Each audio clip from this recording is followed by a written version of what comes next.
Okay, so we've got a really nice sky now after sort of 2 layers of paint.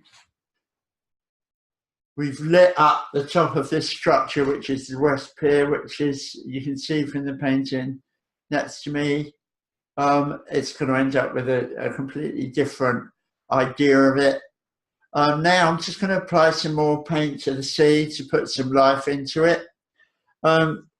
Similar approach, but it's really good to think of the sea when you're painting the sea.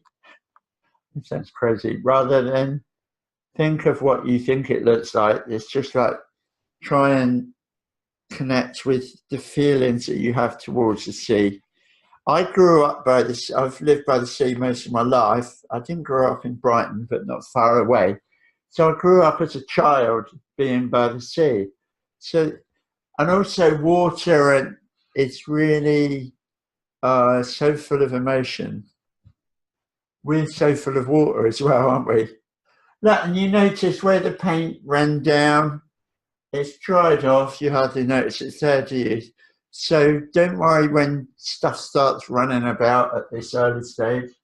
So again, I'm going to work from right to left. If you're left-handed, that way it's probably easier.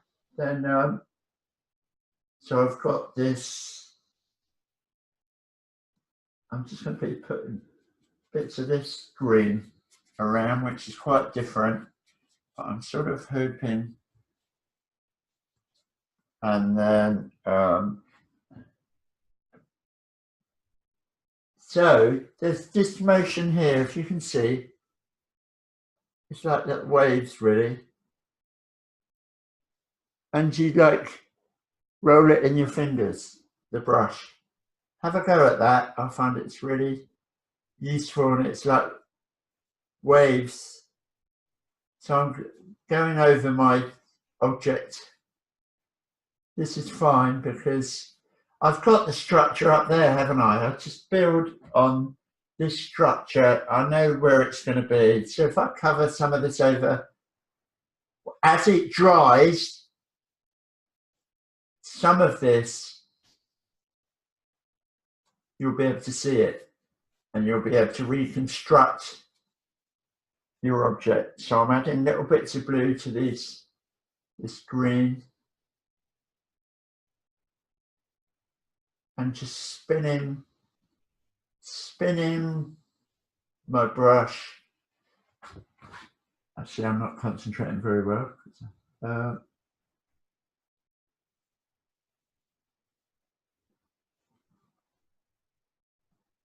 And then this sort of motion works as well. So it's kind of like an undercurrent in a sense, because of it. See what we're going to start. If we start just getting little bits of blue, your darker blue under these pale greens, and don't pay too much attention around pushing them about too much, because these little, you can work on these little flashes of dark as you go across. So again, like the paint goes sticky quite quick, you can go back over where you've been, then get a bit more water on your brush, get some more of these light marks. I'm just going to put across there and there. And always try out on this bit to see if your theory is going to work with the colours that you've got. So my theory is kind of working. So I've got the light colour there, and then I get the blue, the darker blue. Doesn't matter what blue, I'm just using slightly darker blue that I happen to have in my box that I mixed earlier on. By putting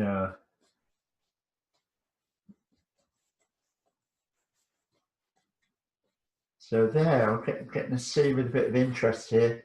So the darker blue,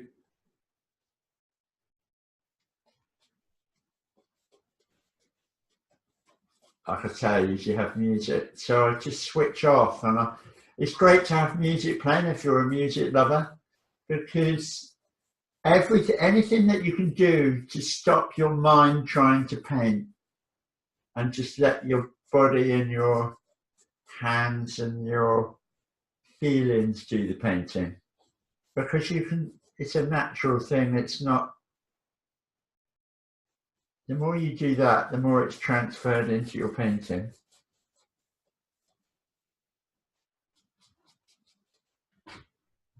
So I just need a bit more water. Then I'm going to get, that's it, right. I'm not going to worry too much about the marks I made to put my object in place. I know where the object's going to be now. And then I'm just going to go have a good old squirt of white, catch it before it goes off, before it dries off. Rinse my brush out, give it a wipe on a rag. Then hopefully this white, I'm going to go over again with the white on top on the sea, and it will start to pick up some of these tones, working from the right to the left again. Just put some of the white quick. So I've got the white on the thing, on the canvas, on the thing. See, it's really bright, isn't it? But then I'll get some more water, and backwards, forwards. All the colours I've put in. Try and keep the dark marker on the horizon, and work quickly across waves.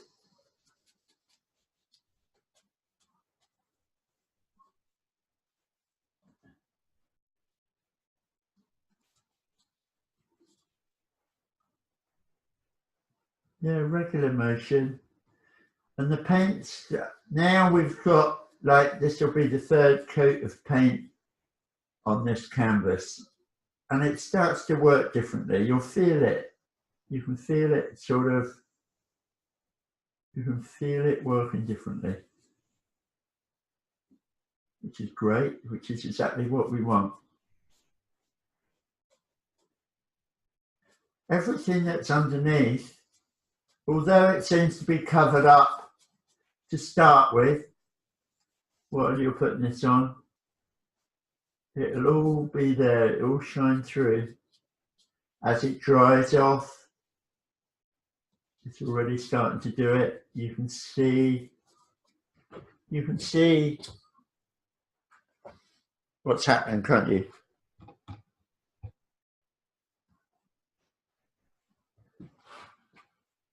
So like I said, this module is really making sense out of the whole image.